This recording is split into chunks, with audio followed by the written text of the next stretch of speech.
उत्तर प्रदेश के एक छोटे से कस्बे फतेहपुर की रहने वाली सुष्मिता सिंह एक सुंदर, शिक्षिका और संस्कारी लड़की थी। उसकी उम्र 24 साल थी। घर में माँ बाप, लाडली और 2 भाइयों की प्यारी बहन थी। सुष्मिता ने बीए कर रखा था और गांव के सरकारी स्कूल में टीचर थी। वह खुद भी आगे पढ़ना चाहती थी, मगर उसके माता पिता उसकी शादी को लेकर चिंतित रहते थे। कुछ महीने बाद एक रिश्ता आया मनोज यादव का। मनोज शहर में प्राइवेट कंपनी में जॉब करता था। लंबा चौड़ा, पढ़ा लिखा और अच्छे परिवार से था। दोनों परिवार ने मिलकर रिश्ता तय कर दिया। मनोज के परिवार वालों ने दहेज में 15 लाख रुपए, एक बाइक और 6 तोला सोना मांगा। सुष्मिता के पिता धीरज सिंह एक रिटायर क्लर्क थे, लेकिन बेटी की खुशी के लिए जमीन गिरवी रखकर सब कुछ जुटा लिया। शादी धूमधाम से हुई, मगर असली कहानी तो शादी के बाद शुरू हुई। शादी के चंद दिन बाद ही सुष्मिता को उसके ससुराल वालों के असली चेहरे दिखने लगे।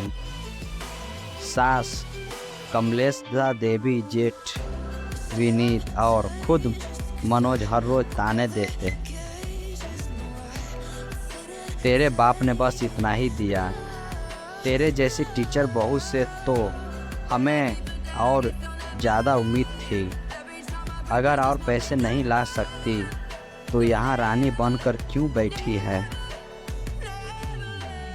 सुष्मिता चुपचाप रहती रही।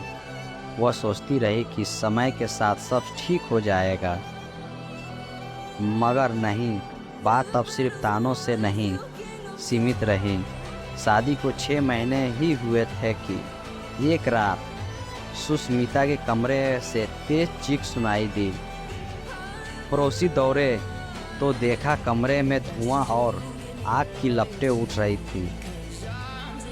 जब तक दरवाज़ा तोड़ा जाता, सुष्मिता पूरी तरह जल चुकी थी। ससुराल वालों ने पुलिस को बयान दिया कि सुष्मिता ने खुद को आग लगाई। वो डिप्रेशन में थी, लेकिन पोस्टमार्टम रिपोर्ट में कुछ और ही सामने आया।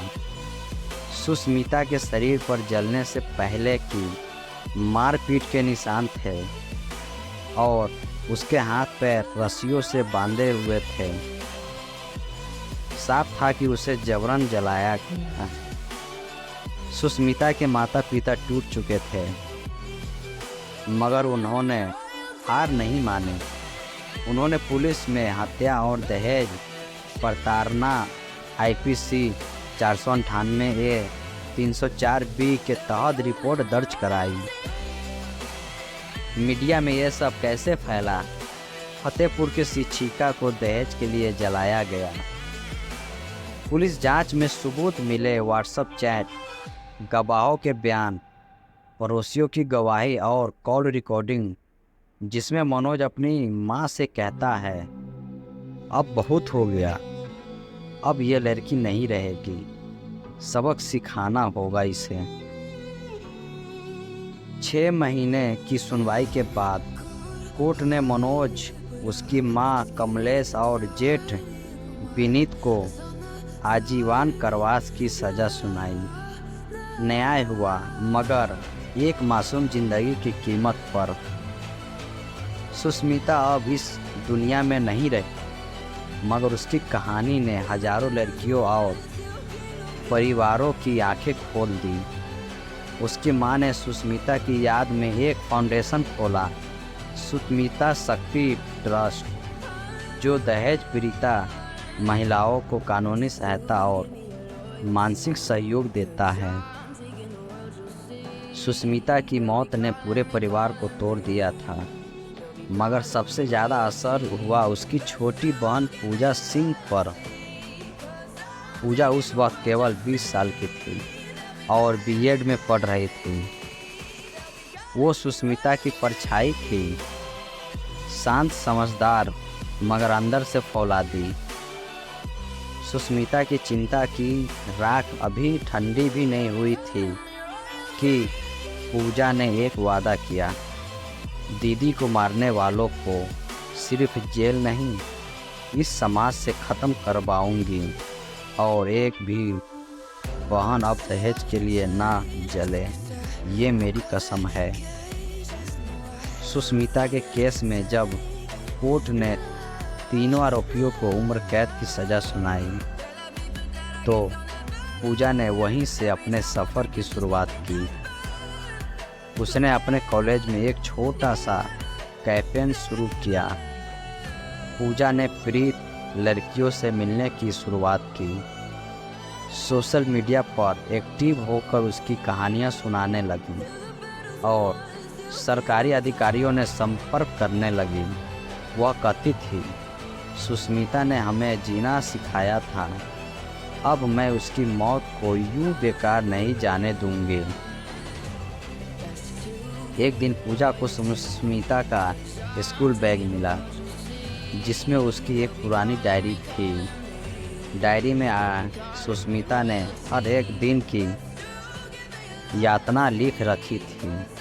1 अप्रैल, आज मनोज ने मुझे फिर धक्का दिया, कहा अपने माँ बाप को बोल पैसे भेजे वरना अच्छा नहीं होगा। 10 अप्रैल, सासू माँ ने कहा तू खुद को क्यों नहीं ख़त्म कर लेती। 1 मई, मैं टूट चुकी हूँ मगर माँ पापा को कैसे बताऊँ। पूजा ये डायरी लेकर सीधे मीडिया के पास गई। सुष्मिता की डायरी ने पूरे देश को झकझोर दिया। चैनलों ने की हेडलाइंस बनी, मरने से पहले भी चिल्लाती रही सुष्मिता, मगर किसी ने नहीं सुनी उसकी पुकार। पूजा ने सुष्मिता के नाम पर राज्य सरकार से एक स्कीम की मांग की, सुष्मिता सहायता योजना, जिसमें हर शादी से पहले दोनों परिवारों को एक दहेज प्रतिज्ञा पत्र पर हस्ताक्षर करना होता है। पूरे यूपी के कॉलेजों और स्कूलों में पूजा की टीम सेमिनार्स करने लगी। लोग उसे दहेज विरोधी योद्धा कहने लगे। पुलिस ट्रेनिंग सेंटरों में उसे बुलाया जाने लगा कि कैसे दहेज पीड़िता की पहचान की जाए, केस कैसे दर्ज हो, कैसे सबूत बचाए जाएं। पूजा अब 22 साल की हो चुकी थी। दिल्ली में सोशल वर्क की पढ़ाई कर रही थी। एक दिन उसे एक एनजीओ ने बुलाया और लड़की का केस लेने के लिए, जिसे ससुराल वालों ने पीटा और थाने में उल्टा उसे ही दोषी ठहराया जा रहा था। पूजा उस लड़की को देखने गई। उसका नाम था नेहा। वह बुरी तरह घायल थी। जब पूजा ने उसे गले लगाया तो नेहा रोती हुई बोली, काश मेरी भी कोई सुष्मिता दीदी होती जो मुझे बचा पाती। पूजा ने उसका हाथ थामा और कहा, अब मैं हूँ और जब तक दहेज के नाम पर एक भी लड़की रो रही है तब तक मैं लड़ती रहूँगी। सुष्मिता के मौत और उसके बाद भी न्याय यात्रा ने पूजा को पूरी तरह बदल दिया था। कभी जो सीधी सादी कॉलेज स्टूडेंट थी, अब वही पूजा यूपीएससी की तैयारियां में लग चुकी थी। वह जानती थी कि अगर असली बदलाव लाना है तो सिस्टम के अंदर जाकर लड़ना होगा। 3 साल की कठिन मेहनत, असंख्य ठुकराए गए मौके और कई बार रो रो कर बीती रातें। फिर एक दिन रिजल्ट आया। पूजा Singh, deputy SP Uttar Pradesh police. माँ की आंखों से आंसू थमे नहीं। सुष्मिता की फ़ोटो के सामने पूजा ने सलामी दी। दीदी, अब कोई सुष्मिता नहीं चलेगी। मैं अब खुद सिस्टम बन चुकी हूँ। पूजा की पहली पोस्टिंग थी काशीपुर थाना, जहाँ महिलाएं आज भी अत्याचार के खिलाफ बोलने से डरती थी। वहाँ के एक गांव में संध्या नाम की लड़की को उसके ससुराल वाले ने मार पीट कर घर से निकाल दिया, क्योंकि उसने दहेज में कार नहीं लाई थी।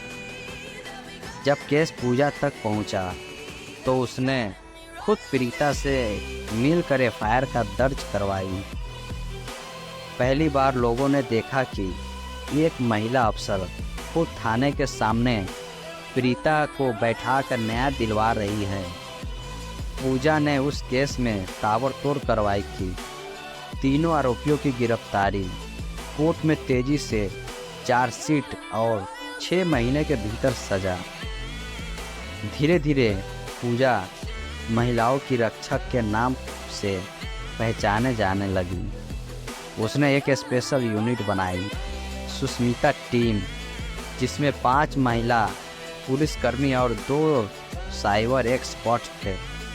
इस टीम का मकसद था दहेज पीड़िता तक समय पर पहुंचना, साक्ष्य इकट्ठा करना, पीड़िता को सुरक्षा देना, आरोपी की तुरंत गिरफ्तारी। एक केस ऐसा भी आया जिसमें लड़की के ससुराल वाले इतने ताकतवर थे कि पुलिस भी चुप थी, मगर पूजा ने खुद रात 11 बजे रेड मारी और आरोपी ससुर को गिरफ्तार किया। टीवी पर हेडलाइन चली, जब पर्दे खुद बहन बन जाए तो बेटी अकेली नहीं होती। नेहा वह लड़की जो 2 साल पहले पूजा से अस्पताल में मिली थी, अब पूरी तरह ठीक हो चुकी थी। उसने पूजा से प्रेरणा लेकर वकालत की पढ़ाई शुरू की और अब सुष्मिता मिशन ट्रस्ट की लीगल हेड बन चुकी थी।